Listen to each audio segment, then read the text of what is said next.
AIMIM Asaduddin Owaisi जी ने महाराष्ट्र के चुनावों को लेकर कहा कि इम्तियाज़ जलील जी ने कांग्रेस और NCP शरद पवार जी से बातचीत के लिए लेटर लिखा।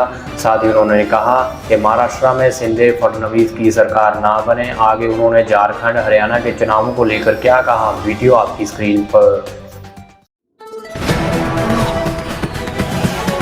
महाराष्ट्र में हमारे अध्यक्ष एक्स MP और मोहतरम इम्तियाज़ जलील साहब ने कांग्रेस के नाना पटोले साहब को और शरद पवार साहब के NCP के नेता को लेटर लिखा। लेटर लिखकर भी 1 महीने के ऊपर हो गया कि आइए बात करिए हमसे, हम भी नहीं चाहते कि महाराष्ट्र में फडणवीस और शिंदे की सरकार बने। अब वो उनको तय करना है। मैंने पब्लिकली भी इस बात को कहा है, तो अब और हम क्या कर सकते हैं। मगर हमको तो अपनी पार्टी है वहाँ पर, हमारे स्ट्रांग पॉलिटिकल प्रेजेंस है हमारा वहाँ पर।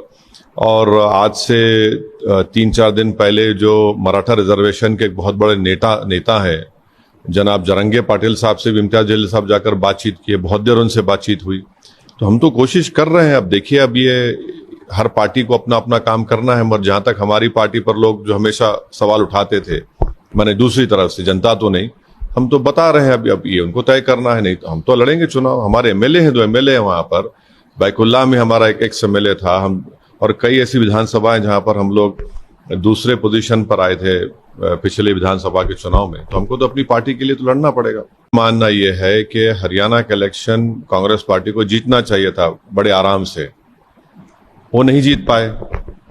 तो उसके क्या कारण है, उसके क्या रीजंस है, उनको तय करना है। मगर मुझे तो ये समझ में आ रहा था कि उनको जीतना चाहिए था, मगर वो नहीं जीत पाए। तो जाहिर है ये तो उनको इंट्रोस्पेक्ट करना पड़ेगा। इसके बावजूद भी हम ये कह रहे हैं कि महाराष्ट्र में हमारे पार्टी के अध्यक्ष ने वो कोशिश की। अब बॉल बोलते हैं अंग्रेजी में, the ball is in their court. हम तो अपना चुनाव तो लड़ेंगे। अब उनको डिसाइड करना है, उनको फैसला करना है। जैसा उनको अपनी पार्टी का फैसला करना है, वैसा हमको हमारी पार्टी का फैसला करना है। हमारी पार्टी ने झारखंड के लिए जनाब आदिल हसन साहब को और जनाब रियाजुल हसन अफंदी जो MLC उनको भिजाया है। वो वहां पर जाकर देखेंगे कितने क्या करना चाहिए, कितने सीट लड़ना चाहिए, नहीं लड़ना चाहिए।